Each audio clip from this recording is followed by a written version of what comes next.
ഓം അമൃതേശ്വര്यै നമ.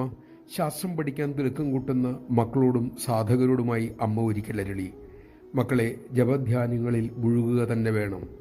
ശാസ്ത്രം പഠിക്കുന്നതിൽ മാത്രം ശ്രദ്ധിച്ചാൽ ധ്യാനിക്കാനുള്ള രുചി കുറയും. നിങ്ങൾ ചിന്തിക്കും, ഞാൻ ബ്രഹ്മമല്ലേ, എന്തിന് ധ്യാനിക്കണം? ഇനി ധ്യാനിക്കാനിരുന്നാലോ മനസ്സ് എഴുന്നേൽക്കാൻ പ്രേരിപ്പിച്ചുകൊണ്ടേയിരിക്കും. ഗ്രന്ഥങ്ങൾ പഠിച്ചതുമൂലം മറ്റുള്ളവർക്ക് പറഞ്ഞു കൊടുക്കാൻ, മറ്റുള്ളവരെ മാറ്റിമറിക്കാൻ താല്പര്യമുണ്ടാകും. മക്കളെ, ജീവിതം മുഴുവൻ പഠിച്ചുകൊണ്ടിരുന്നിട്ട് എന്താണ് കാര്യം? മധുരമറിയാൻ ചാക്കിനകത്തുള്ള പഞ്ചസാര മുഴുവൻ നുണയേണ്ടതില്ലല്ലോ. ഒരു തുള്ളി നാവിലിട്ടാൽ മധുരം എന്തെന്നറിയില്ലേ?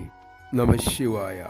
ശാസ്ത്രം പഠിക്കുന്നത് നല്ലത് തന്നെ, പക്ഷേ പുസ്തകങ്ങൾ തലയ്ക്കൊരു ഭാരമായി മാറരുത്. അത്തരം പുസ്തകജ്ഞാനം ശാന്തിയിൽ നിന്നും നമ്മെ അകറ്റും.